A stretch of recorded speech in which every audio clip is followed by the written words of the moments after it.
Bashas கிச்சனில் இன்றைக்கி நம்ம பார்க்க போகிறது சிக்கன் தம் பிரியாணி எப்படி செய்கிறதுன்னு. சிக்கன் தம் பிரியாணி வீட்டில் எப்படி பண்ணலாம் அப்படின்றது தான் இந்த வீடியோவில் பார்க்க போகிறோம். வாங்க பார்க்கலாம். சிக்கன் தம் பிரியாணி செய்கிறதுக்கு இங்கே நான் 3/4 கிலோ சிக்கன் எடுத்திருக்கேன். 3/4 கப் தயிர் இதில் நான் சேர்த்துக்கிறேன். பிரியாணி செய்கிறதுக்கு ஸ்டார்ட் பண்ணுறதுக்கு முன்னாடி உங்களோட சிக்கன் இந்த மாதிரி மேரினேட் பண்ணிடுங்க. 1 டீஸ்பூன் இதில் மிளகாத்தூள் சேர்த்துக்கோங்க. 1/2 டீஸ்பூன் மஞ்சத்தூள் சேர்த்துக்கோங்க. கொஞ்சமாக இதுக்கு உப்பு சேர்த்துட்டு எல்லாத்தையும் நல்லா மிக்ஸ் பண்ணி எடுத்து வச்சிட போகிறோம். மினிமம் ஒரு 1 ஹவருக்கு இந்த சிக்கன் நல்லா மேரினேட் ஆகணும். அப்போ வரைக்கும் நம்ம சிக்கன் தம் பிரியாணிக்கு தேவையானதெல்லாம் நம்ம ரெடி பண்ணிடலாம். சிக்கன் மேரினேட் ஆகிட்டு இருக்க டைமில் பிரியாணிக்கு தேவையானது எல்லாமே ரெடி பண்ணி வச்சுக்கோங்க. இதில் எவ்வளோ நான் அளவு போட்டிருக்கேன் அப்படின்றது டிஸ்கிரிப்ஷன் பாக்ஸில் கொடுக்குறேன் பாருங்கள். இப்போ நம்ம பிரியாணி செய்ய ஸ்டார்ட் பண்ணலாம். இங்கே நான் ஒரு தசல்லாவில் ஒரு 3லேருந்து 4 குழிக்கரண்டி எண்ணெய் சேர்த்துருக்கேன். எண்ணெய் சூடானதுக்கப்புறமா பட்டை கிராம்பு ஏலக்காவை அரைச்சி இதில் நான் சேர்த்துக்கிறேன். இந்த பட்டை கிராம்பு ஏலக்காய் மசாலா தான் நான் சிக்கன் 65க்கும் சேர்த்துருந்தேன். அடுத்து இந்த பிரியாணிக்கு தேவையான வெங்காயம், தக்காளி, பச்சை மிளகாலாம் எடுத்து வச்சுருக்கேன். ஸோ நம்ம எப்பயுமே சொல்கிற மாதிரி வெங்காயம் நிறையா இருக்கணும், தக்காளி கம்மியாக இருக்கணும். இது 3/4 கிலோ சிக்கன் அப்படின்றதுனால நான் அதுக்கேற்றாப்புல வெங்காயம் தக்காளி கட் பண்ணி எடுத்து வச்சுருக்கேன். இந்த சிக்கன் பிரியாணிக்கு சைட் டிஷ்க்கு நான் சிக்கன் 65ம் ராய்த்தாவும் ப்ரிப்பேர் பண்ணியிருந்தேன். சிக்கன் 65 வீடியோ நீங்கள் எல்லாருமே பார்த்துருப்பீங்க. வெங்காயம் இந்த அளவு வதங்கினதுக்கப்புறமா நம்ம எடுத்து வச்சுருக்க பச்சை மிளகாய் சேர்த்துக்கலாம். அதோடு சேர்த்து கொஞ்சமாக இதில் புதினாவும் கொத்தமல்லியும் நான் சேர்த்துக்கிறேன். எல்லாத்தையும் நல்லா மிக்ஸ் பண்ணிவிட்டு இது ஒரு 3லேருந்து 4 நிமிஷம் வரைக்கும் வதங்க விடுங்க. வெங்காயமும் தக்காளியும் வதங்கிட்டு இருக்க டைமில் நம்ம அரிசி கழுவிட்டு அதை ஊற வச்சிடலாம். இங்கே நான் 2.5 கிளாஸ் அரிசி எடுத்திருக்கேன். கிட்டத்தட்ட 1/2 கிலோவுக்கு கொஞ்சம் கூட இருக்கும். இதை 2 தடவை வாஷ் பண்ணிவிட்டு இப்போ நான் தண்ணியில் ஊற வச்சுருக்கேன். மினிமம் ஒரு 10 மினிட்ஸ் ஊற வைங்க. அடுத்து இதில் தக்காளி சேர்த்துக்கலாம். தக்காளி சேர்த்துட்டு எல்லாத்தையும் நல்லா மிக்ஸ் பண்ணிவிட்டு இது ஒரு 3லேருந்து 4 நிமிஷம் வதங்க விடுங்க. 3/4 கிலோ கறிக்கு நான் இங்கே 3/4 கிலோ அரிசி எடுத்திருக்கேன். உங்களுக்கு வேணும்னா 1/2 கிலோ அரிசி கூட எடுத்துக்கலாம். தக்காளி நல்லா மேஷ் ஆனதுக்கப்புறமா இதை நம்ம இப்போ இஞ்சி பூண்டு பேஸ்ட் சேர்த்துக்க போகிறோம். ஒரு 6 டீஸ்பூன் இஞ்சி பூண்டு பேஸ்ட் நான் அதில் சேர்த்துருக்கேன். எல்லாத்தையும் நல்லா எப்போது மிக்ஸ் பண்ணிவிட்டு வதங்க விடலாம். இஞ்சி பூண்டு பேஸ்ட் போட்டதுக்கப்புறமா கொஞ்சம் உங்களுக்கு ட்ரையாக இருந்த மாதிரி இருந்துச்சுன்னா நீங்கள் அதில் எண்ணெய் சேர்த்துக்கலாம். இஞ்சி பூண்டு பேஸ்ட்டை ஒரு 3லேருந்து 4 நிமிஷம் வதங்க விடுங்க. ஒரு 3 நிமிஷத்துக்கு அப்புறமா மேரினேட் பண்ணி எடுத்து வச்சுருக்க இந்த சிக்கனை இதில் சேர்த்துடலாம். சிக்கன் எல்லாமே தயிரில் நல்லா ஊறியிருக்கு அப்படின்றதுனால ரொம்ப சீக்கிரமாக வெந்துடும். இது ஒரு 10லேருந்து 15 நிமிஷத்தில் நம்மளுக்கு இது வேக ஆரம்பிச்சிடும். சிக்கன் சேர்த்ததுக்கப்புறமா அதில் தண்ணிலாம் நீங்கள் சேர்க்க வேண்டாம். எல்லாத்தையும் நல்லா மிக்ஸ் பண்ணிவிட்டு வேக வைக்கும் போதே அதிலேருந்து தண்ணி நிறையா வரும். லோ ஃப்ளேமில் இதை நம்ம வேக வைக்க போகிறோம். அடுத்து லிட் க்ளோஸ் பண்ணிவிட்டு ஃப்ளேம் லோ பண்ணிடுங்க. ஒரு 10லேருந்து 12 நிமிஷத்துக்குள்ளே இது வெந்துடும். சிக்கன் வெந்துட்டுருக்க டைமில் நான் இன்னொரு பர்னரில் ஒரு பாத்திரத்தில் 3/4 தண்ணி பிடிச்சி அதை வச்சுருக்கேன். இப்போ இதில் நம்ம அரிசி வடித்து எடுத்துக்க போகிறோம். அரிசி வடிக்க போகிறோம் அப்படின்றதுனால இந்த தண்ணிக்கு எதுவும் அளவு கிடையாது. பாத்திரத்தில் 3/4 தண்ணி எடுத்துட்டிங்கனாலே போதும். இப்போ இதில் நம்ம மசாலா சேர்த்துக்கலாம். பட்டை கிராம்பு ஏலக்காய், 1 ஸ்டார் அனீஸ், அப்புறம் 1 பே லீஃப் இதில் நான் சேர்த்துருக்கேன். இப்போ இது மசாலாவோட இந்த தண்ணி கொதி வரட்டும்.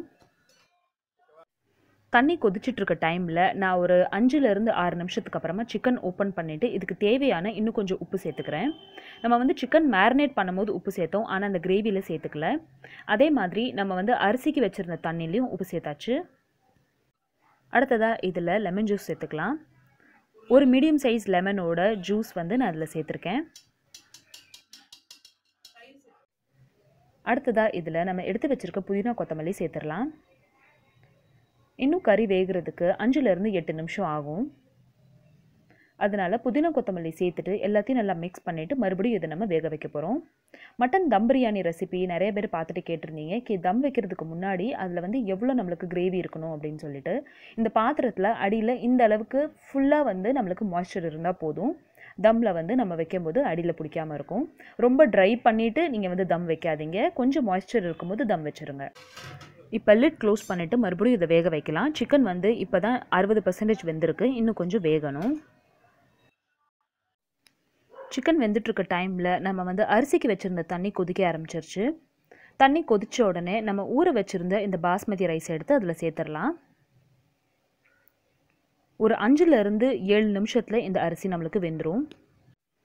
கரெக்டாக ஒரு 6லேருந்து 7 நிமிஷத்தில் நம்மளோட பாஸ்மதி ரைஸ் வந்து வெந்துருச்சு. இதை நீங்கள் 10 நிமிஷத்துக்கு மேலே ஊற வச்சுருக்கீங்க அப்படின்னா ஒரு 5லேருந்து 6 நிமிஷமே ஆகும் இது வேகிறதுக்கு. இப்போ இதை நம்ம வடிச்சிடலாம். சாப்பாடு வடிக்கிறதுக்கு நான் இந்த மாதிரி ஒரு பாத்திரம் எடுத்திருக்கேன். இது வந்து அடியில் பார்த்திங்கன்னா நம்மளுக்கு கண் இருக்கும். அதனால நம்ம தண்ணி வந்து அடியில் நின்றும், அரிசி வந்து சாப்பாடு வந்து நம்மளுக்கு மேலே நின்றும். இந்த மாதிரி இப்போ நம்ம சாப்பாடை வடித்து எடுத்துகிட்டு நம்மளோட கிரேவியில் இதில் சேர்த்துக்க போகிறோம்.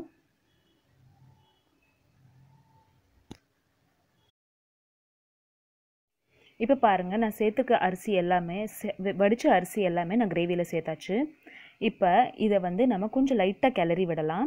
மட்டன் தம் பிரியாணி செய்யும்போது எல்லாருமே கேட்டிருந்தீங்க கிரேவியில் எந்த அளவுக்கு தண்ணி இருக்கணும் அப்படின்னு சொல்லிட்டு. நிறைய தண்ணி இருக்க வேண்டிய அவசியம் இல்லை. நம்மளுக்கு பேஸ்மெண்ட் மட்டும் கொஞ்சம் மாய்ஸ்சராக இருந்தால் போதும். இப்போ இதை அடியிலேருந்து லைட்டாக அந்த மாதிரி கிளறி விட்டுட்டு, அப்போது உங்களுக்கு கொஞ்சம் தண்ணி கம்மியாக இருக்கிற மாதிரி தோணுச்சு அப்படின்னா கொஞ்சம் கஞ்சி தண்ணி வேணால் நம்ம அதில் சேர்த்துக்கலாம். ஆனால் கிரேவியை ரொம்ப ட்ரை பண்ணிவிட்டு அதுக்கப்புறமா அதில் அரிசி போடாதீங்க. அரிசி வந்து உங்களுக்கு அடியில் பிடிச்சிரும். இப்போ இதில் ஒரு கிளாஸ் வந்து கஞ்சி தண்ணி நான் சேர்த்துக்கிறேன்.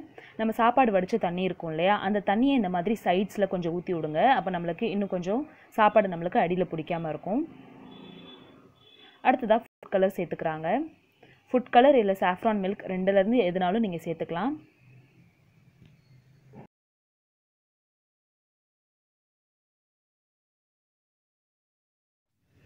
சாப்பாடு வடிச்சிட்டு இருக்கும்போதே நான் இன்னொரு பர்னரில் வந்து தவா வச்சுருந்தேன். இப்போ தவா சூடாயிருச்சு. நம்ம இப்போது இதை சூடான தவா மேலே நம்மளோட இந்த பிரியாணி பாத்திரத்தை வச்சிடலாம். அடுத்து நம்ம இதுக்கு தம் கொடுக்க போகிறோம். சாப்பாடு போட்டுட்டு கிளறிட்டு அதில் ஃபுட் கலர் சேர்த்துட்டு அப்படியே நீங்கள் வந்து தவா மேலே ஏற்றிடணும். தவா வந்து உங்களுக்கு சூடாக இருக்கணும். அதனால சாப்பாடு வடிக்கும் போதே தவாவை வந்து சூடுக்க வச்சுருங்க. இப்போ இது கரெக்டாக ஒரு 45 மினிட்ஸ் வரைக்கும் நம்மளுக்கு தம்மில் இருக்க போது.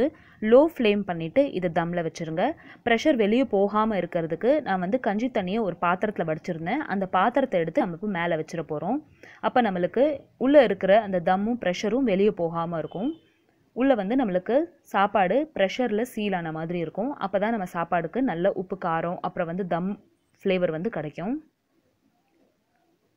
இந்த மாதிரி இதை வச்சுட்டு இது ஒரு 40 மினிட்ஸ்க்கு அப்படியே விட்டுருங்க. 40 மினிட்ஸ்க்கு அப்புறமா ஃப்ளேம் ஆஃப் பண்ணிவிட்டு ஒரு 10 to 15 மினிட்ஸ்க்கு அப்புறமா நீங்கள் இதை ஓப்பன் பண்ணணும். அப்போ தான் உங்களோட பிரியாணி வந்து நல்லா பொழு பொழுன்னு இருக்கும். இந்த மாதிரி தான் தம் பிரியாணி நம்ம வீட்டில் ப்ரிப்பேர் பண்ணணும். இப்போ கடைகள்லாம் பார்த்தீங்கன்னா உங்களுக்கு வெளியே வந்து இதை ப்ரெஷர் வெளியே போகாமல் இருக்கிறதுக்கு என்ன பண்ணுவாங்கன்னா மாவு எடுத்து சைட்ஸில் இந்த மாதிரி ஒட்டி விட்டுருவாங்க. இப்போ மாவு எடுத்து ஒட்டினோம் அப்படின்னா அந்த மாவு எல்லாமே நம்மளுக்கு வேஸ்ட்டாக தான் போகும். அதனால அது வேஸ்ட் பண்ண வேண்டாம் அப்படின்றதுக்காக தான் இந்த மாதிரி நாங்கள் ப்ரெஷர் சீல் பண்ணுவோம். என்னோடய எல்லா தம் பிரியாணி ரெசிபீஸ் வீடியோஸில் நீங்கள் பார்த்துருப்பீங்க. நான் இந்த மாதிரி தான் தம் வைப்பேன்.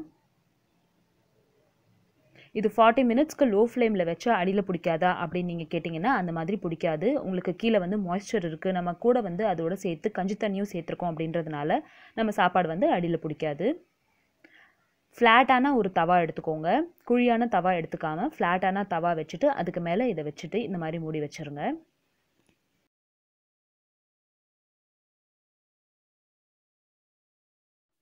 $45 மினிட்ஸ்க்கு அப்புறம் ஃப்ளேம் ஆஃப் பண்ணிவிட்டு 10 மினிட்ஸ்க்கு அப்புறமா நான் இதை ஓப்பன் பண்ணுறேன். பாருங்கள், இப்போ தான் ப்ரெஷர்லாம் நம்மளுக்கு வெளியே போகுது.